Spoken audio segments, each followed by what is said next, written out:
CTET के 17th class में आप सभी का स्वागत है। नमस्कार। शुरुआत करेंगे इस क्लास की सीटेट 2026 जिसमें हम लोग डिस्कस करते हैं एसएसटी पेपर 2 यानी कि सामाजिक विज्ञान को। इस टॉपिक में इस क्लास में हम लोग कृषि को डिस्कस करने वाले हैं, एग्रीकल्चर के बारे में पढ़ने वाले हैं, जहां से सीधे तौर पे प्रश्न पूछे जाते हैं आपकी सीटेट की परीक्षा में।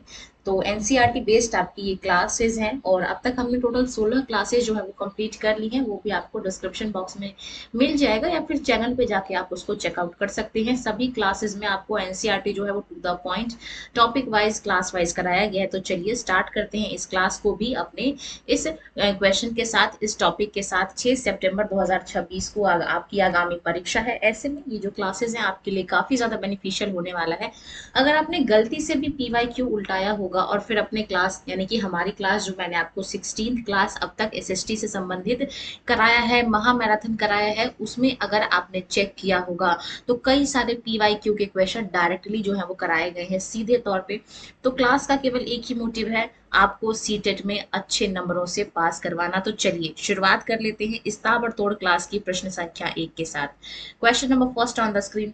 कृषि किस प्रकार की आर्थिक क्रिया है, यानी कि जो आपका एग्रीकल्चर है वो किस प्रकार की इकोनॉमिक एक्टिविटी है। ठीक है, ऑप्शन देख लेते हैं। प्राथमिक यानी कि प्राइमरी, ऑप्शन नंबर बी कहता है द्वितीयक यानी कि सेकेंडरी, ऑप्शन नंबर सी कहता है तृतीयक और ऑप्शन नंबर डी कहता है आपका चतुर्थक। तो हम सभी जानते हैं ये जो कृषि है, हमारा एग्रीकल्चर है, ये एक प्रकार का प्राथमिक क्रिया है। ऑप्शन नंबर ए जो है वो इसका सेकेंड सही उत्तर है। ठीक है, बाकी द्वितीयक की बात करूँ तो इसमें जो कंपनी वगैरह, जो उद्योग वगैरह होते हैं, फैक्ट्री वगैरह, ये द्वितीयक क्षेत्र है। और तृतीयक जिसको हम लोग सेवा क्षेत्र भी कह देते हैं, इसमें जो डॉक्टर, इंजीनियर, ये सारे जो लोग होते हैं, बैंकिंग, ट्रांसपोर्टेशन, ये तृतीयक क्षेत्र में आते हैं। तो तीनों क्षेत्र आपको क्लियर हो गया होगा। चलिए चलते हैं सवाल नंबर 2 की।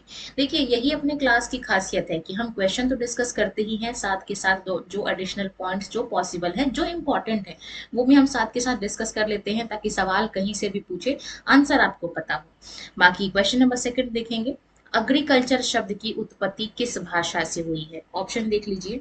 ऑप्शन नंबर ए कहता है आपका ग्रीक, ऑप्शन नंबर बी कहता है लैटिन, ऑप्शन नंबर सी कहता है अरबी और ऑप्शन नंबर डी कहता है आपका फ्रेंच। तो ये जो आपका शब्द है एग्रीकल्चर, ठीक है, तो ये किस भाषा से है, तो आप कहेंगे ये आपका लैटिन भाषा है, यानी कि ऑप्शन नंबर बी इसका करेक्ट आंसर है। ठीक है, चलेंगे अगले सवाल को देखेंगे। क्वेश्चन नंबर थर्ड अपने स्क्रीन पे। जहां जरूरत है एक्सप्लेनेशन को वहां हम एक्सप्लेन भी करेंगे, जहां जरूरत नहीं है वहां पे हम उसको नहीं, क्योंकि भाई हमें बहुत सारा भी नहीं करना, हमको पीएचडी थोड़ी ना करना है।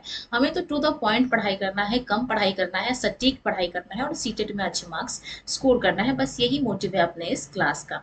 तो क्वेश्चन नंबर थर्ड है अपने स्क्रीन पे, कह रहा है कि अंगूरों की खेती को वैज्ञानिक रूप से क्या कहा जाता है, यानी कि जो ग्रेप्स की खेती होती है जिसको हम लोग अंगूर कहते हैं, इसकी खेती को हम लोग साइंटिफिकली क्या कहते हैं। तो चलिए ऑप्शंस देख लेते हैं। सेरिकल्चर, ऑप्शन नंबर बी कहता है पिसिकल्चर, ऑप्शन नंबर सी कहता है विटिकल्चर और ऑप्शन नंबर डी कहता है आपका हॉर्टिकल्चर।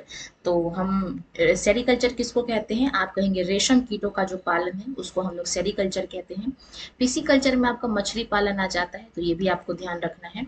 विटिकल्चर में हम लोग अंगूर की खेती को रखते हैं और हॉर्टिकल्चर में हम लोग फल सब्जी वगैरह इसकी खेती जब हम करते हैं तो उसको हम लोग हॉर्टिकल्चर कहते हैं। और सबको एक साथ समूह में हम लोग एग्रीकल्चर कह देते हैं आम भाषा में। तो अंगूरों की खेती को क्या कहा जाता है, तो आप कहेंगे विटिकल्चर कहा जाता है। ऑप्शन नंबर सी इसका करेक्ट आंसर है। तो अब आपसे सेरिकल्चर पूछ ले, पिसिकल्चर पूछ ले, हॉर्टिकल्चर पूछ ले या फिर विटिकल्चर पूछ ले, आपको चारों के उत्तर आपको यहीं पे पता चल गए। चलिए सवाल नंबर 4 देखेंगे। वाणिज्यिक उपयोगों के लिए, वाणिज्यिक मतलब चीजों को बेचने और खरीदने के लिए सब्जियों, फलों और फूलों के उगानों को क्या कहते हैं। ठीक है, ऑप्शन देख लेते हैं। हॉर्टिकल्चर, विटिकल्चर, पिसिकल्चर या फिर एपीकल्चर। तो अभी हमने जस्ट पढ़ा कि जो जब हम लोग खरीदने बेचने के लिए सब्जियां उगाते हैं या फिर फूल उगाते हैं या फिर फल उगाते हैं तो उसको हम लोग हॉर्टिकल्चर कहते हैं। ऑप्शन नंबर ए इसका करेक्ट आंसर है। बाकी विटिकल्चर इससे पहले वाला क्वेश्चन था, अंगूर की खेती। पिसिकल्चर यानी कि मछली पालन और एपीकल्चर का मतलब होता है मधुमक्खी, वो जो हम लोग मधु के लिए पालते हैं मक्खियों को, उसको हम लोग एपीकल्चर कहते हैं। तो ये एक नया नाम है और इसको भी अब हमने याद कर लिया है। तो सभी क्वेश्चंस को जब हम लोग रिपीट करके या फिर लिंक करके पढ़ेंगे तो चीजें हमको इजीली याद हो जानी है। ठीक है, सवाल नंबर 5 देखेंगे। रेशम उत्पादन के लिए रेशम के कीड़ों का वाणिज्यिक पालन क्या कहलाता है? देखिए, इसका उत्तर मैंने आपको पहले ही बता दिया है। जब हम लोग सिल्क प्रोडक्शन के लिए सिल्क के कीड़ों को, सिल्क वर्म को पालते हैं तो उसको हम लोग क्या कहते हैं? आप कहेंगे सेरिकल्चर कहते हैं उसको हम। ऑप्शन नंबर बी इसका करेक्ट उत्तर है। अगला सवाल देखेंगे। विशेष रूप से निर्मित तालाबों और पोखरों में जब मत्स्य, मत्स्य का मतलब क्या है? तो आप कहेंगे मछली, ये इसका तत्सम रूप है। मत्स्य पालन को क्या कहा जाता है? ऑप्शन देखिए, विटिकल्चर, हॉर्टिकल्चर, पिसिकल्चर या फिर अग्रीकल्चर। तो मछली पालन को हमने अभी जस्ट देखा था प्रीवियस ऑप्शंस में कि इसको हम लोग पिसिकल्चर कहते हैं। ऑप्शन नंबर सी इसका करेक्ट उत्तर है। ठीक है, अगला सवाल देखेंगे, क्वेश्चन नंबर 7 अपने स्क्रीन पे। वह कृषि जो केवल कृषक परिवार की जरूरतों को पूरा करने के लिए की जाती है। देखिए, खेती लोग कई प्रकार के करते हैं। कुछ लोग सिर्फ अपने भरण पोषण के लिए खेती करते हैं, कुछ लोग बड़े लेवल पे खेती करते हैं सामान को, फसल को खरीदने और बेचने के पर्पज से। तो जिनके पास जमीनें कम है, टेक्निक का अभाव है, पैसा कम है, अभाव है, वो लोग केवल अपने लिए खेती करते हैं या फिर किसी और की खेत में काम करते हैं। तो जो केवल अपनी नीड को फुलफिल करने के लिए खेती करे उसको हम लोग क्या कहते हैं? देखिए, नाम से स्पष्ट हो रहा है, जो केवल अपने भरण पोषण के लिए खेती कर रहा है, अपने निर्वाह के लिए खेती कर रहा है, उसको हम लोग निर्वाह कृषि कहते हैं। ठीक है, बाकी वाणिज्यिक कृषि क्या होता है तो हमने जान लिया है। वाणिज्यिक यानी कि ट्रेड करना, जब हम व्यापार करने के पर्पज से यानी कि चीजों को, फसलों को खरीदने और बेचने के पर्पज से खेती करते हैं तो उसको हम लोग वाणिज्यिक कृषि कहते हैं। ठीक है, सवाल नंबर 8 देखेंगे अपने स्क्रीन पे। क्वेश्चन नंबर 8 कह रहा है, स्थानांतरित कृषि को भारत के उत्तर पूर्वी राज्यों में, उत्तर पूर्वी का मतलब है नॉर्थ ईस्ट स्टेट में, किस नाम से जाना जाता है? ऑप्शन देख लेते हैं। मिल्पा, ऑप्शन नंबर बी कहता है रोका, ऑप्शन नंबर सी कहता है आपका झूमिंग या फिर ऑप्शन नंबर डी कहता है लदांग। तो सबसे पहले हम लोग जानेंगे यहाँ पे स्थानांतरित कृषि को समझ लेते हैं, इसमें क्या होता है। तो देखिए, जंगलों को काटा जाता है, लकड़ियों को जलाया जाता है, जगह को साफ किया जाता है और उस जला हुआ लकड़ी जो है उसको हम लोग खाद के रूप में उपयोग करते हैं, वहां पे हम लोग फसल उगाते हैं। फिर हम लोग अगले जगह पे जाएंगे, फिर से फसलों को, पेड़ पौधों को काटेंगे, उसको जलाएंगे, जंगल को साफ करेंगे, फिर खेती करेंगे। तो इस तरीके से स्थान बदलने की जो खेती क्या की जाती है, ऐसे घूम घूम के खेती करना, उसको हम लोग झूम खेती करते कहते हैं। ठीक है, यानी कि ऑप्शन नंबर सी जो है वो इसका राइट आंसर है। बाकी इसको हम लोग कर्तन एवं दहन कृषि भी कहते हैं। कर्तन का मतलब काटना और दहन का मतलब जलाना। ठीक है, बाकी ये जो यहाँ पे नाम है ये भी स्थानांतरित कृषि के ही हैं। मिल्पा की बात करूं तो ये मेक्सिको देश जो है आपका उत्तरी अमेरिका में, उसको हम लोग वहाँ पे मिल्पा कहते हैं। बाकी रोका की बात करूं तो ब्राजील में जो है हम लोग इस खेती को रोका के नाम से जानते हैं। लदांग आपका इंडोनेशिया और मलेशिया में जो है वो आपका इस नाम से जाना जाता है। तो सभी चीजें जो है आपको ध्यान रखना है। ठीक है, मलेशिया में याद किया आपका लदांग कहते हैं। चलेंगे अगला सवाल क्वेश्चन नंबर 9 की ओर। मैक्सिको में स्थानांतरित कृषि को क्या कहा जाता है? ठीक है, तो अभी जस्ट हमने चर्चा कर लिया है इसका। आपका मैक्सिको में क्या कहा जाता है तो मौ से मैक्सिको और मौ से मिल्पा। ऑप्शन नंबर बी इसका करेक्ट आंसर है। अगला सवाल देखिए, वो पूछ लिया तो इसीलिए मैं आपको सारे क्वेश्चंस जितने भी इंपॉर्टेंट पॉइंट्स हैं, जो भी ऑप्शन है वो भी मैं एक्सप्लेन कर देती हूँ अगर इम्पोर्टेंट होता है तो, क्योंकि अगर क्वेश्चन बनता है तो आपको उससे पता चले। ठीक है, तो सवाल नंबर 10 कहा गया है कि ब्राजील में स्थानांतरित कृषि को क्या कहा जाता है? तो अभी हमने जस्ट देखा, ब्राजील में हम लोग क्या कहते हैं? आप कहेंगे रोका कहते हैं। ऑप्शन नंबर बी इसका सही जवाब है। ये रोका वो रोका नहीं है एंगेजमेंट जिसको हम लोग कहते हैं, ये झूम खेती का ही नाम है। ठीक है, तो झूम खेती को अलग अलग देशों में, अलग अलग स्थानों में किस नाम से जाना जाता है ये हमने यहाँ पे पढ़ लिया है। और देखते ही देखते हमने कुल यहाँ पे 10 क्वेश्चंस को कंप्लीट कर लिया है। अगर आपको क्लास अच्छी लगती हो, वीडियो अच्छी लगती हो तो वीडियो को लाइक करना, शेयर करना, सब्सक्राइब करना चैनल को, क्लासेस को ऐसे ही देखने के लिए। और अगर किसी भी क्वेश्चन में कोई डाउट होता है वो भी आप कमेंट सेक्शन में हमसे पूछ सकते हैं, अगर आपके मन में कोई भी क्वेरी हो तो। देखिए, क्लास आपकी ही है, आपके लिए ही तैयार किया गया है। तो आपको अगर कोई क्वेरी होती है तो हम ज़रूर से उसको सॉल्व करने की कोशिश करेंगे, और बाकी बात करेंगे हम लोग सवाल नंबर 11 को। और आप अपना सजेशन भी दे सकते हो कि इस तरीके से क्लास लाइए, या फिर इन क्वेश्चंस को कराइए, या फिर आपको और किस सब्जेक्ट की तैयारी करना है सीटेट के लिए, वो भी आप हमें बता सकते हो। फुल टू यहाँ पे हर एक सब्जेक्ट की तैयारी की कराई जाएगी अपने ही चैनल पे, वो भी फ्री ऑफ कॉस्ट। तो जल्दी जल्दी चैनल को सब्सक्राइब कर लेना है और सभी लोगों को फॉरवर्ड कर लेना है जो भी आगामी सीटेट परीक्षा की तैयारी कर रहे हैं। ठीक है, सवाल नंबर 11 देखेंगे अपने स्क्रीन पे। मलेशिया में स्थानांतरित कृषि को क्या कहा जाता है? तो मलेशिया में मैंने आपको बता दिया था, मलेशिया और इंडोनेशिया में हम लोग इसको लद्दाख कहते हैं। तो सभी ऑप्शंस हमने यहाँ पे डिस्कस कर लिए थे और सभी ऑप्शन से भी क्वेश्चन पूछे गए हैं। सवाल नंबर 12 देखेंगे। चलवासी पशुचारण भारत के किन क्षेत्रों में मुख्य रूप से होता है? चलवासी यानी कि यहाँ पे है, यहाँ पे पशु ने यहाँ का चारा चर लिया, फिर कहीं और जाके बस गए, फिर यहाँ पे इनके पशु ने सारा यहाँ का चारा चर लिया, फिर जगह चेंज करेंगे, नई जगह पे जाएंगे, फिर पशु यहाँ का चारा चरेंगे। इस हिसाब से जगह ये लोग चेंज करते रहते हैं। तो आपको सबसे पहले क्वेश्चन समझना है कि सवाल में आखिरकार पूछा क्या जा रहा है। ठीक है, ऑप्शन देख लेते हैं। राजस्थान और Jammu Kashmir, option number B कह रहा है केरल और तमिलनाडु, ऑप्शन नंबर सी कह रहा है पश्चिम बंगाल और असम, और ऑप्शन नंबर डी कह रहा है आपका उड़ीसा और आंध्र प्रदेश। तो इसका जो राइट आंसर है आपका, वो आपका राजस्थान और जम्मू कश्मीर है, ऑप्शन नंबर ए है, and this is the right answer of question number 12। चलेंगे अगले सवाल, सवाल नंबर 13 की ओर। कहा गया है कि जब भूमि का उपयोग फसल उगाने और पशुपालन दोनों के लिए किया जाता है तो उसको क्या कहते हैं? ठीक है, ऑप्शन देख लेते हैं। रोपण कृषि, ऑप्शन नंबर बी कहता है मिश्रित कृषि, ऑप्शन नंबर सी कहता है निर्वाह कृषि, और ऑप्शन नंबर डी कहता है आपका गहन कृषि। तो जब भूमि का उपयोग फसल उगाने के लिए भी किया जाता है और पशु पालने के लिए भी किया जाता है तो उसको हम लोग क्या कहते हैं? तो आप कहेंगे दोनों चीजें मिक्स हैं, यानी कि मिश्रित कृषि है। ठीक है, अगले सवाल को देखेंगे, क्वेश्चन नंबर 14 अपने स्क्रीन पे। रोपण कृषि किस प्रकार की कृषि का एक प्रकार है? ऑप्शन देख लेते हैं। निर्वाह कृषि, वाणिज्यिक कृषि, आदिम कृषि, या फिर इनमें से कोई नहीं। तो जो आपका रोपण कृषि है, ठीक है, तो रोपण कृषि भी हम लोग क्यों करते हैं? चीजों को बेचने और खरीदने के लिए। और चीजों की जब भी बेचने और खरीदने की बात करें तो हम लोग कॉमर्स की तरफ जाते हैं, यानी कि वाणिज्य की तरफ जाते हैं, यानी कि वाणिज्यिक कृषि की ओर जाते हैं। ऑप्शन नंबर बी इसका सही जवाब है। चलिए चलते हैं सवाल नंबर 15 की ओर।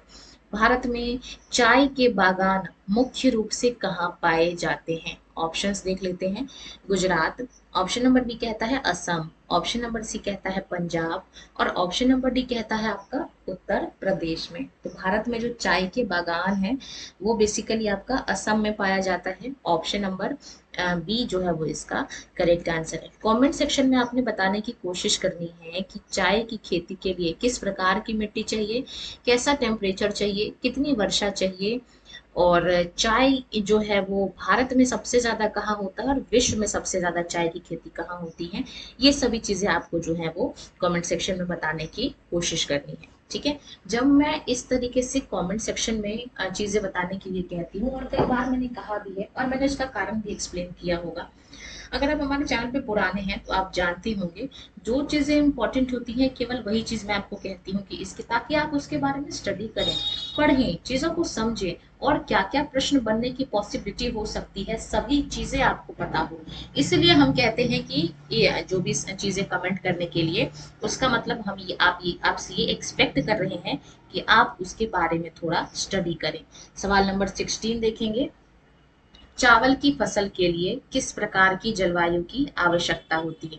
देखिए आगे ना उस तरह का सवाल तो मैंने आपको चाय के लिए पूछा था, यहाँ चावल का पूछ लिया है। ऑप्शंस देख लेते हैं। कम तापमान या फिर कम आर्द्रता, ऑप्शन नंबर बी कहता है उच्च तापमान, उच्च आर्द्रता और अधिक वर्षा, ऑप्शन नंबर सी कहता है आपका यहाँ पे कम तापमान और अधिक वर्षा, और ऑप्शन नंबर डी कहता है उच्च तापमान और कम वर्षा। तो अगर यहाँ पे मैं बात करती हूँ चौसे चावल की, तो विश्व में सबसे ज्यादा चावल चौसे चावल और चौसे चीन, यानी कि विश्व में सबसे ज्यादा चावल की खेती किस देश में होती है? आप कहेंगे चीन में। अच्छा, अगर पूछा जाए कि हमारे देश में कहाँ होती है, तो आप कहेंगे पश्चिम बंगाल में। ठीक है। पश्चिम बंगाल में जो है वो चावल की खेती सबसे ज्यादा हो। ऐसे याद करिए कि सबसे ज्यादा मछली कहाँ के लोग खाना पसंद करेंगे, आप कहेंगे पश्चिम बंगाल के, है ना। वो दाल में भी मछली खाते हैं, सब्जी में भी मछली खाते हैं, मछली उनका एक प्रॉपर एक गुड सोर्स है फूड का, ठीक है। तो चावल के साथ ऑब्वियस सी बात है कि मछली हम लोग प्रेफर करते हैं, रोटी के साथ कम लोगों को मछली खाना पसंद है। तो जहां ज्यादा मछली होगा वहां चावल होगा, या ऐसे याद कर लीजिए जहां चावल ज्यादा होगा वहां मछली होगा। तो कुल मिला के चावल की खेती जो भारत में सबसे ज्यादा कहाँ की जाती है, तो उसका उत्तर होगा आपका पश्चिम बंगाल। विश्व में पूछे कहाँ की जाती है तो आप कहेंगे चीन में। बाकी चावल जो है ये आपका एक खरीफ फसल है, और जब भी खरीफ फसल होगा तो उसका टेम्परेचर ऑब्वियस सी बात है ज्यादा होगी, उच्च आर्द्रता भी होगी और अधिक वर्षा भी होगी, यानी कि ऑप्शन नंबर बी जो है वो इसका सही उत्तर है, ठीक है। और बारिश ज्यादा है, पानी ज्यादा है, तो मिट्टी में सूखने की क्षमता भी होगी, यानी कि जलोढ़ मिट्टी चावल की खेती के लिए उपयुक्त होता है। तो एक क्वेश्चन से आपको कई सारे पॉइंट्स यहाँ पे क्लियर होते चले जा रहे हैं, और यकीन मानिए जितने भी पॉइंट्स मैंने आपको लिखवाए हैं सभी चीजें इंपॉर्टेंट है। सवाल नंबर अपना 17 देखेंगे। देखिए सवाल भी आ गया अपने स्क्रीन पे, जो मैंने आपको ऑलरेडी ऑप्शन के हेल्प से ही बता दिया था। सवाल नंबर 17 कहा गया है, विश्व में चावल का सबसे बड़ा उत्पादक देश कौन सा है। तो अभी हमने जस्ट चर्चा किया, चौ से चावल और चौ से चीन, चाइना वाले सबसे ज्यादा चावल का उत्पादन करते हैं। सवाल नंबर 18 देखेंगे, गेहूं के वर्धन काल के दौरान कैसे मौसम की आवश्यकता होती है। वर्धन काल, वर्धन का मतलब होता है आपका रोपण, ठीक है। जब गेहूं की फसल की जो है वो रोपाई होती है उस टाइम कैसे मौसम की जरूरत होगी। मध्यम तापमान और मध्यम वर्षा, ऑप्शन नंबर बी कहता है उच्च तापमान और भारी वर्षा, ऑप्शन नंबर सी कहता है कम तापमान और भारी वर्षा, और ऑप्शन नंबर डी कहता है आपका यहाँ पे उच्च तापमान और सूखा, ठीक है। तो हम सभी जानते हैं ये जो आपका बीज है, गेहूं है, ये एक रबी फसल है ना। और तो यहाँ पे कैसा होगा, मीडियम टेम्परेचर चाहिए होगा और मीडियम वर्षा भी, क्योंकि ये आपका लगभग नवंबर अक्टूबर के टाइम पे रोपा जाता है। तो ऑप्शन नंबर ए जो है वो इसका करेक्ट आंसर है। बाकी इसकी खेती के लिए आपका जो गेहूं है इसकी खेती के लिए मिट्टी कैसी चाहिए होगी, तो आप कहेंगे दोमट या दुमुट, इस प्रकार की मिट्टी की आवश्यकता होती है। और यूएसए यानी कि संयुक्त राज्य अमेरिका में इसकी जो खेती है गेहूं की बीज की प्रोडक्शन सबसे ज्यादा होती है। तो सारी चीजें आपको ध्यान रखना है। चलिए अगला सवाल देख लेंगे अपने स्क्रीन पे। देखिए देखते ही देखते हम लोग सारे क्वेश्चंस को एक एक करके डिस्कस कर लेंगे, और सभी प्रश्न अगर आप पीवाई क्यू उल्टाएं, मैंने आपको बार बार बोला है कि अगर आप किसी एग्जाम की तैयारी करते हैं तो एक नजर सबसे पहले पीवाई क्यू पे डालिए, फिर आप किसी भी क्लास को करिए, चाहे आप यहाँ से पढ़ रहे हैं या फिर कहीं और से पढ़ रहे हैं, ताकि आपको एक आइडिया लग जाए कि हमारी जो तैयारी है वो एक सही दिशा में हो भी रही है कि नहीं। पता चले आप क्लासेस करते जा रहे हो, उससे रिलेटेड कुछ भी ना है एग्जाम में, तो ये भी एक ठगा हुआ महसूस करना ही है। तो सबसे पहले एक नज़र पीवाई क्यू पे मारिए, उसके बाद आइए हमारी क्लास में, फिर आपको देखने को मिलेगा कि जितने क्वेश्चंस पीवाई क्यू में पूछे हैं अगर उस टॉपिक से संबंधित क्लास हो चुकी है तो डेफिनेटली आपको इस चैनल पे, इस क्लास में, इस सीरीज में जो है वो क्वेश्चन देखने को मिला होगा, ठीक है। तो बहुत सारी चीजों को ध्यान में रखते हुए कॉन्सेप्ट प्लस पीवाई क्यू प्लस में एक्सपेक्टेड क्वेश्चन आने वाले एग्जाम्स के लिए हर चीज को ध्यान में रखते हुए क्लास को तैयार किया जाता है। तो निश्चिंत रहिए, बेफिक्र रहिए, आपकी तैयारी हमारी जिम्मेवारी, बस आपका काम है अच्छे नंबर से सीटेट को स्कोर करना, ठीक है। सवाल नंबर 19 देखेंगे, तो भारत में जो गेहूं है यानी कि जो व्हीट है वो किस ऋतु में उगाया जाता है। अभी जस्ट बताया आपको, ये आपका विंटर रबी फसल है कि नहीं, तो ये आपका शीत ऋतु में उगाया जाता है। सवाल नंबर 20 देखेंगे अपने स्क्रीन पे, मक्का को विश्व में और किस नाम से जाना जाता है। ऑप्शन देख लेते हैं, कॉर्न, ऑप्शन नंबर बी कहता है golden fibre, option number C कहता है सिल्वर फाइबर, या फिर ऑप्शन नंबर डी कहता है आपका बाजरा। तो ये जो आपका मक्का है जिसको हम लोग कॉर्न के नाम से भी जानते हैं, यानी कि ऑप्शन नंबर ए इसका करेक्ट आंसर है। सवाल नंबर 21 देखेंगे, इनमें से कौन सी फसल मोटे अनाज में शामिल है। ठीक है। तो सरकार आजकल मोटे अनाज को प्रमोट कर रही है और 2023 का जो वर्ष था ये भी मोटे अनाज को लेकर ही समर्पित था, तो ये भी आपको जो है वो ध्यान रखना है। बाकी बात करें कि इसमें कौन कौन सी फसल शामिल है, तो ऑप्शंस देख लेते हैं। ऑप्शन नंबर ए कहता है ज्वार, ऑप्शन नंबर बी कहता है बाजरा, ऑप्शन नंबर सी कहता है रागी और ऑप्शन नंबर डी कहता है आपका उपरोक्त सभी। तो ये सारी चीजें जो है वो मोटे अनाज में काउंट होता है। ऑप्शन नंबर डी इसका करेक्ट आंसर है। बाकी विश्व में अगर आपसे ये पूछा जाए कि सबसे ज्यादा मोटे अनाज कहाँ पे उगाए जाते हैं, तो मोटे अनाज जहाँ पे पानी की कमी हो, है ना, क्योंकि इसको उगाने के लिए क्या चाहिए, कम पानी चाहिए। तो जो अफ्रीका के जो देश है, नाइजीरिया, इन देशों में मोटे अनाज की जो खेती है वो सबसे ज्यादा होती है। और अपने देश अगर भारत का पूछा जाए तो राजस्थान में इसकी खेती सबसे ज्यादा होती है। सवाल नंबर 22 देखेंगे। कपास की वृद्धि के लिए, यानी कि जो आपका कॉटन है जिसको हम लोग आम भाषा में रुई कह देते हैं, तो कॉटन की वृद्धि के लिए सबसे बेस्ट मिट्टी कौन सी मानी जाती है? ऑप्शंस देख लीजिए। जलोढ़ मिट्टी, लाल मिट्टी, काली मिट्टी या फिर लेटराइट मिट्टी। तो ये जो आपका कॉटन है इसके लिए कौन सी मिट्टी बेस्ट होती है, तो आप कहेंगे काली मिट्टी में इसकी खेती सबसे अधिक होती है। ठीक है, यानी कि 22 का जो ऑप्शन नंबर सी है वो इसका राइट आंसर है। सवाल नंबर 23 देखेंगे। कपास की खेती के लिए कितने पाला रहित दिनों की आवश्यकता होती है? तो देखिए सारे क्वेश्चन, सारे पॉइंट्स आपके एनसीईआरटी से ही उठाए गए हैं। तो क्लासेस को करने के बाद आप एनसीईआरटी उठाने, खरीदने, पीडीएफ देखने, इन सब की जो रिस्पॉन्सिबिलिटी है आपकी वो खत्म हो जाएगी। बाकी सवाल नंबर हम लोग 23 देखेंगे। तो कपास की खेती के लिए कितने पाला रहित दिनों की आवश्यकता होता है? ऑप्शंस देख लेते हैं। ऑप्शन नंबर ए कहता है 100 दिन, ऑप्शन नंबर बी कहता है आपका 210 दिन, ऑप्शन नंबर सी कहता है आपका यहाँ पे 300 दिन और ऑप्शन नंबर डी कहता है आपका 50 दिन। तो कपास की खेती के लिए आपका 210 पाला रहित दिनों की आवश्यकता होती है। Option number B will be the correct answer. देखते ही देखते हमने यहाँ पे 23 क्वेश्चंस को कंप्लीट कर लिया है। चलेंगे सवाल नंबर 24 की ओर। कम टाइम में आपको मैक्सिमम आउटपुट देना, यही इस क्लास की विशेषता है। अगर आपने हमारी क्लास को देखा होगा तो आपने ये फील किया होगा कि जितने क्वेश्चंस हम आपको कम टाइम में आपके लिए अवेलेबल कराते हैं वो बहुत ही कम लोग करवा पाते हैं। बाकी हम बात करेंगे सवाल नंबर 24 की। किस कृषि उत्पाद या फिर फसल को सुनहरा रेशा जो है वो कहा जाता है? ठीक है, तो ऑप्शंस देख लेते हैं। ऑप्शन नंबर ए कहता है आपका कपास, ऑप्शन नंबर बी कहता है आपका जूट जिसको हम लोग पटसन के नाम से भी जानते हैं, ऑप्शन नंबर सी कहता है रेशम और ऑप्शन नंबर डी कहता है आपका यहाँ पे ऊन। तो ये जो आपका सुनहरा रेशा है जिसको हम लोग गोल्डन फाइबर भी कह देते हैं, ये किसको कहा जाता है? तो आप कहेंगे जूट को, पटसन को हम लोग गोल्डन फाइबर कहते हैं। ठीक है, अगला सवाल देखेंगे। सवाल नंबर 25 अपने स्क्रीन पे। जूट यानी कि पटसन के उत्पादन में विश्व में यानी कि पूरे वर्ल्ड में अग्रणी देश कौन से हैं, यानी कि सबसे ज्यादा जूट की खेती कहाँ पे की जाती है? ऑप्शन देखिए।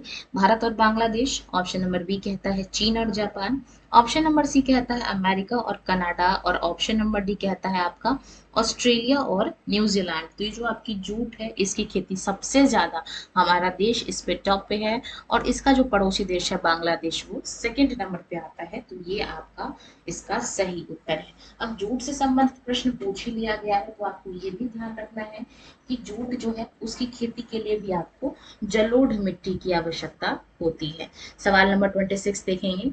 विश्व में कॉफी का अग्रणी उत्पादक देश कौन सा है, यानी कि सबसे ज्यादा पूरे वर्ल्ड में कॉफी की खेती कहाँ होती है? ऑप्शन देख लीजिए। भारत, ऑप्शन नंबर बी कहता है कोलंबिया, ऑप्शन नंबर सी कहता है ब्राजील और ऑप्शन नंबर डी कहता है आपका इथोपिया।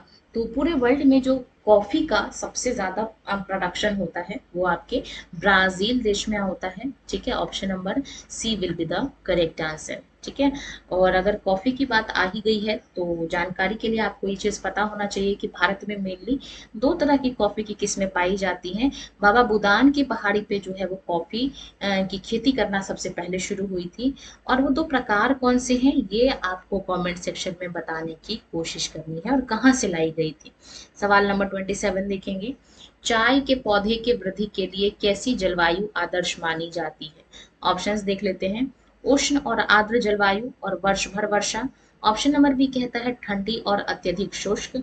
ऑप्शन नंबर सी कहता है केवल ग्रीष्म काल में वर्षा। और ऑप्शन नंबर डी कहता है आपका बर्फीली और ठंडी। तो ये जो आपका चाय की खेती के लिए, पौधे की वृद्धि के लिए जलवायु कैसी होती है, तो आप कहेंगे उष्ण होती है, गर्म होती है, आर्द्र होती है और साल भर वर्षा होती है। Option number A will be the correct answer. सवाल नंबर 28 देखेंगे अपने स्क्रीन पे।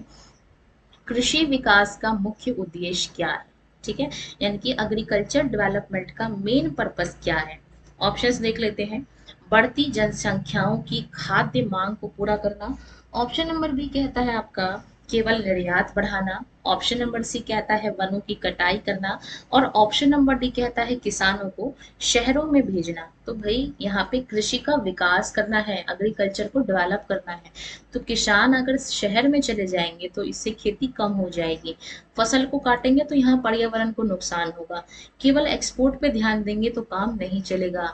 विकास हम लोग क्यों कर रहे हैं? क्योंकि दिन पे दिन अब हमने चाइना को भी पीछे कर दिया है पॉपुलेशन के मामले में, जनसंख्या के मामले में भारत और किसी चीज में किसी से आगे हो या ना हो, पर जनसंख्या के मामले में भारत नंबर 1 पे आ चुका है। ठीक है, तो ये तो रही मजाक की बात। बाकी 28 का ऑप्शन नंबर ए जो है वो इसका सही उत्तर है, यानी कि दिन पे दिन पॉपुलेशन बढ़ रही है और खाद्य मांग को पूरा करने के लिए कृषि का विकास होना जरूरी है। अदरवाइज वो दिन दूर नहीं रह गए जब 70% लोग कृषि पे डिपेंडेंट होने के बावजूद भी हमको बाहर से चीजें एक्सपोर्ट करनी पड़ रही हो एग्रीकल्चर की। ठीक है, तो बाकी बात करेंगे सवाल नंबर 29 की।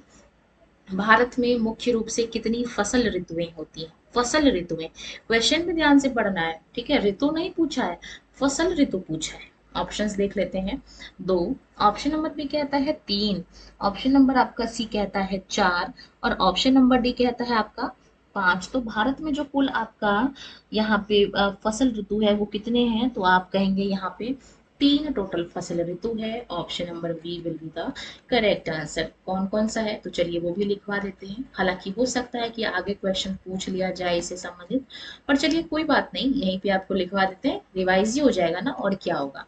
तो एक आपका है खरीफ फसल, एक है आपका रबी फसल और तीसरा है आपका जायद फसल। और यही इसको हम लोग इंग्लिश में भी सेम प्रोनाउंस करते हैं। ठीक है, सवाल नंबर 30 देखेंगे। खरीफ की फसलें मुख्य रूप से किस महीने में बोई जाती हैं? तो ऑप्शंस देख लेते हैं, क्योंकि खरीफ की फसलों में ज्यादा पानी चाहिए। तो ऑप्शंस को ध्यान से देखेंगे। अक्टूबर नवंबर, क्या हमारे भारत में अक्टूबर नवंबर में वर्षा होती है? आप कहेंगे नहीं होती है। जून जुलाई, यानी कि मानसून आने से, बिल्कुल ठीक बात है, मानसून के आगमन से ही हमारे भारत में खरीफ फसल की जो बुआई है ये शुरू हो जाती है। बाकी मार्च अप्रैल में उतनी ज्यादा वर्षा नहीं होती है और ठंड में भी नहीं होती है, यानी कि option number B will be the right answer. तो कुछ चीजें अगर आपको नहीं पता तो आप आइडिया भी लगा सकते हो, है ना। मान लीजिए आपको एक चीज पता है, हमें पता है कि खरीफ के लिए ज्यादा पानी चाहिए, तो भाई पानी किस सीजन में होता है भारत में? आप कहेंगे अभी जो सीजन चल रहा है ना, यानी कि जून जुलाई अगस्त के महीने में आपका रेनी सीजन, मानसून का आगमन है। और इसी के साथ भारत में ताबड़तोड़ वर्षा होती है। ठीक है, और कहीं कहीं तो वर्षा ऐसी भी हो जाती है कि प्रलय आ जाता है। असम देख सकते हैं आप उदाहरण के लिए। तो कोई भी चीज कहते हैं ना, कोई भी चीज अति हो जाए तो वो खराब हो जाती है, नुकसानदेह हो जाती है। और यही स्थिति असम के लिए भी है। तो हम भगवान से यही प्रे करेंगे कि जल्द से जल्द वो लोग अपनी पुरानी स्थिति को प्राप्त कर ले। ठीक है, सवाल नंबर 31 देखेंगे अपने स्क्रीन पे। इनमें से कौन सी रबी की फसल नहीं है? रबी फसल, ऑप्शंस देख लेते हैं। गेहूं, ऑप्शन नंबर बी कहता है चना, ऑप्शन नंबर सी कहता है मटर और ऑप्शन नंबर डी कहता है आपका धान या फिर चावल। तो रबी की फसल नहीं है पूछा गया है। तो गेहूं भी रबी फसल है, चना भी रबी फसल है, मटर भी है। कौन सा नहीं है? तो आप कहेंगे धान नहीं है, चावल नहीं है, ऑप्शन नंबर डी नहीं है, और यही इसका सही उत्तर है। आप ऐसे भी पता लगा सकते हैं कि जो रबी है वो ठंडी सीजन में होता है कि नहीं। और चावल में ज्यादा पानी चाहिए, तो भाई ठंड में कहाँ से पानी लाएंगे ज्यादा? इसका मतलब चावल एक खरीफ फसल है। तो यही इसका सही उत्तर है। तो बात करेंगे हम लोग सवाल नंबर 32 की। कहा गया है कि जो जायद फसल है उसका मुख्य रूप से मौसम कौन सा होता है? ऑप्शंस देख लेते हैं। April to June, option number B कहता है October to January, option number C कहता है जून से लेकर सितंबर तक, और ऑप्शन नंबर डी कहता है आपका दिसंबर से मार्च तक। तो इसका जो सही उत्तर होने वाला है वो आपका होने वाला है अप्रैल से जून तक। यहाँ पे आपका पूछा गया है ऑप्शन नंबर ए जो है वो इसका सही उत्तर है। अच्छा, जायद फसल में क्या क्या आता है? जो आपका खीरा हो गया, तरबूज हो गया, ये सब हम लोग क्या कहते हैं कि ककड़ी हो गया, जायद फसल के उदाहरण है। ठीक है, सवाल नंबर हम लोग 33 देखेंगे। हरित क्रांति यानी कि ग्रीन रिवॉल्यूशन का संबंध मुख्य रूप से किसके उत्पादन से हुआ है? ठीक है, देखिए क्वेश्चन आपको अगर हम लोग 50 करवा रहे हैं तो क्वेश्चन का सिलेक्शन भी उसी आधार पे किया गया है कि सारे major points, major topic, major concept NCERT का कवर होना चाहिए। ठीक है, तो सवाल नंबर 33 में कहा गया है ग्रीन रिवॉल्यूशन यानी कि हरित क्रांति। अच्छा, एक लड़की है जो कि कमेंट कर रही थी कि मैडम इस क्लास को इंग्लिश में भी कराने की कोशिश करिए ताकि हम उसको समझ पाएँ। तो मैं आप सभी से जानना चाहूँगी कितने ऐसे एस्पिरेंट हैं, क्योंकि अगर कोई 1-2 बोलेगा तो उसके लिए तैयारी कराना थोड़ा मुश्किल हो जाएगा। तो आप में से अगर कोई चाहते हैं कि क्लास जो है वो इंग्लिश मीडियम में भी हो, इंग्लिश मीडियम में भी कराया जाए, तो आप सब मुझे कमेंट सेक्शन के माध्यम से जानकारी दे सकते हैं। अगर 5 भी बच्चे अगर बोलते हैं कि कराना है हमको इंग्लिश मीडियम में, तो भरपूर प्रयास किया जाएगा, है ना, ताकि आपको पढ़ने में बेनिफिट हो, केवल और केवल आपके लिए। 33 नंबर का क्वेश्चन देखेंगे, ग्रीन रिवॉल्यूशन का संबंध मुख्य रूप से किसके उत्पादन से है? ऑप्शंस देख लेते हैं। दूध, ऑप्शन नंबर बी कहता है कृषि, खासकर खाद्यान्न हो गया, ऑप्शन नंबर सी कहता है मछली, और ऑप्शन नंबर डी कहता है आपका अंडा। तो हरित क्रांति ग्रीन क्या है इसमें से? तो आप कहेंगे ग्रीन तो खेती ही है, कृषि ही है, ऑप्शन नंबर बी है, और यही इसका सही उत्तर है। बाकी दूध के लिए हम सभी जानते हैं श्वेत क्रांति हुई थी। अगला सवाल देखेंगे, क्वेश्चन नंबर 34। देखिए आ भी गया, श्वेत क्रांति यानी कि व्हाइट रिवॉल्यूशन का संबंध किससे है? तो अभी जस्ट हमने चर्चा किया, इसका संबंध आपका दूध उत्पादन से है। सवाल नंबर 35 देखेंगे, आपका स्वर्ण क्रांति यानी कि गोल्डन रिवॉल्यूशन किससे है? तो ऑप्शंस देख लेते हैं, बागवानी और शहद, ऑप्शन नंबर बी कहता है जूट उत्पादन, ऑप्शन नंबर सी कहता है आपका सोना खनन, और ऑप्शन नंबर डी कहता है आपका तिलहन उत्पादन। तो ये जो आपका यहाँ पे स्वर्ण क्रांति है, गोल्डन है, ये हम लोग शहद की खेती के लिए करते हैं, यानी कि ऑप्शन नंबर ए इसका करेक्ट आंसर है। सवाल नंबर 36 देखेंगे, नीली क्रांति यानी कि ब्लू रिवॉल्यूशन, ऑप्शंस देख लेते हैं। नील की खेती, ऑप्शन नंबर बी कहता है मछली उत्पादन, ऑप्शन नंबर सी कहता है जल संरक्षण, और ऑप्शन नंबर डी कहता है आपका मुर्गी पालन। तो इसका जो सही उत्तर होने वाला है आपका नीली क्रांति। नीला क्या है? पानी का रंग, और पानी में क्या होती हैं? आप कहेंगे मछलियां। तो ऑप्शन नंबर बी इसका सही उत्तर है। सवाल नंबर नेक्स्ट देखेंगे 37, पीली क्रांति येलो रिवॉल्यूशन। देखिए, देख रहे हैं आप, टॉपिक में भी, सवाल में भी, क्लास में भी हम लोग हर तरह का क्रांति करके रहेंगे। ठीक है, तो यहाँ पे बात हो रही है पीली क्रांति का। अच्छा, एक चीज आपसे पूछना है, यहाँ पे 2 टर्म आता है कभी कभार, हालांकि अब तक पूछा नहीं गया है, लेकिन क्योंकि कॉन्सेप्ट बेस्ड सवाल है तो आगामी परीक्षा में पूछे जाने की प्रबल संभावना है। क्वेश्चन ये आपसे पूछना है मुझे कि क्रांति और विद्रोह में क्या अंतर है? ठीक है, इन दोनों में क्या डिफरेंस है आपने बताना है। तो हम सभी जानते हैं 1857 का क्रांति हुआ था या विद्रोह हुआ था? तो आप कहेंगे 1857 में विद्रोह हुआ था, चैप्टर का नाम भी विद्रोह है। लेकिन फ्रांस में क्रांति हुई थी, रूस में क्रांति हुई थी, तो इनमें डिफरेंस क्या है? What is the difference between क्रांति एंड विद्रोह? तो इनके बीच में एक मेजर डिफरेंस है जो कि आपको ध्यान रखना है।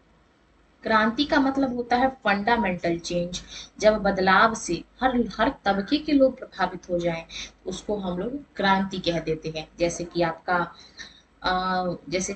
फ्रांस की क्रांति हो गई, रूस की क्रांति हो गई। जबकि विद्रोह का मतलब होता है कि कुछ लोग केवल और केवल अफेक्ट हो रहे हैं, उसको हम लोग विद्रोह कहते हैं। तो 1857 का विद्रोह जिसमें हर कोई अफेक्ट नहीं हुआ था, जो लड़ने गया था केवल और केवल वही अफेक्ट हुआ था। तो यहाँ पे हमसे पीली क्रांति पूछा गया है, किससे संबंधित है?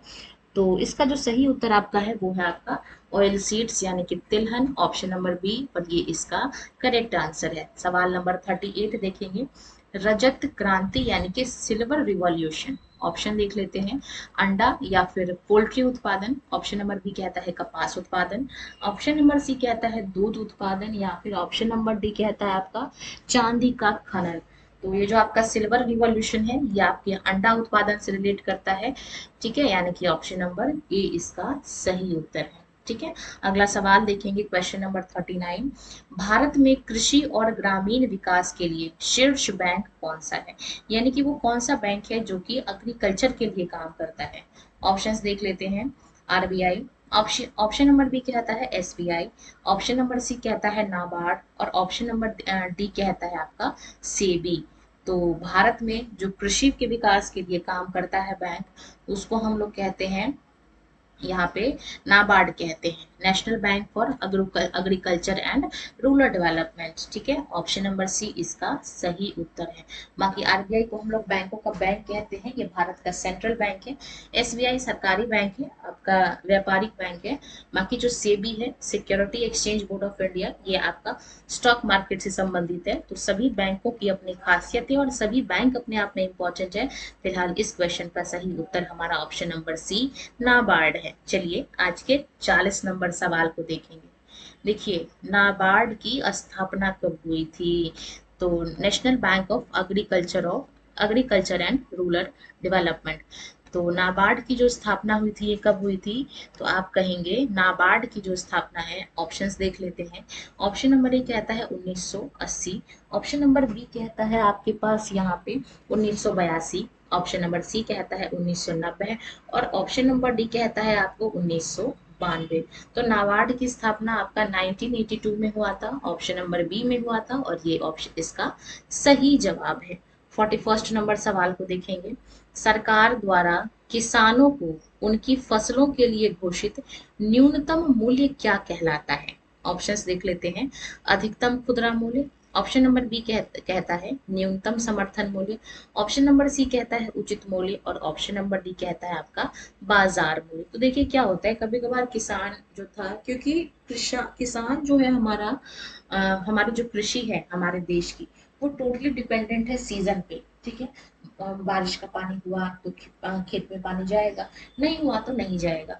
अब असम वगैरह में भी बाढ़ आ गया है तो फसल डूब गए होंगे। तो सरकार जो है वो उन्होंने क्या कहा, किसानों को पहले लोन लेते तो वो घबराते थे, कृषि करने से घबराते थे कि कहीं फसल खराब ना हो जाए, कीड़े ना लग जाए, क्योंकि फिर अच्छी सेल नहीं होगी और फिर उनको नुकसान होगा। तो इससे बचने के लिए सरकार ने कहा कि आप निश्चिंत होकर खेती करिए, अच्छे से अपने फसल उगाइए, और आपकी फसल को मिनिमम 10 रुपए में, मतलब एक फिक्स प्राइस घोषित कर दिया गया कि कम से कम इतने में तो आपकी फसल को बेचा ही जाएगा, इससे ऊपर बेचे तो आपकी मर्जी, और नहीं बिकेगा इससे ऊपर में आप हमको इस प्राइस पे बेच दें, हम आगे बेचेंगे। तो इसको हम लोग किस नाम से जानते हैं? तो आप इनको हम लोग मिनिमम सपोर्ट प्राइस के नाम से जानते हैं, नाम से स्पष्ट हो रहा होगा, न्यूनतम समर्थन मूल्य के नाम से जानते हैं। ठीक है, तो सवाल जो सरकार है वो सभी को ध्यान में रखते हुए कोई भी पॉलिसी बनाती है। बाकी बात करेंगे हम लोग सवाल नंबर 42 की। ऑप्शन देख लेते हैं। देखिए, भारत में जो न्यूनतम समर्थन मूल्य है यानी कि मिनिमम सपोर्ट प्राइस, इसकी सिफारिश कौन करता है? ऑप्शंस देख लेते हैं।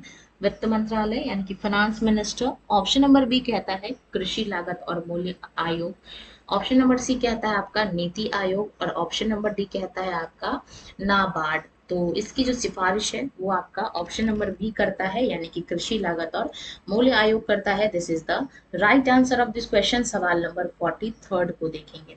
भारत के किस राज्य को भारत का अन्न भंडार कहा जाता है, यानी कि सबसे ज्यादा ग्रेन यहाँ पे होता है? ऑप्शंस देख लेते हैं। उम्मीदों का प्रदेश उत्तर प्रदेश, या फिर 5 नदियों का जाग पंजाब, या फिर हरियाणा, ठीक है, या फिर आपका भारत का दिल जिसको हम लोग मध्य प्रदेश कहते हैं। तो इसका जो सही उत्तर होने वाला है वो आपका पंजाब होने वाला है। पंजाब को हम लोग भारत का अन्न भंडार कहते हैं, और यहीं पे हरित क्रांति जो है वो भी सही तरीके से हुई थी। ठीक है, सवाल नंबर 44 देखेंगे।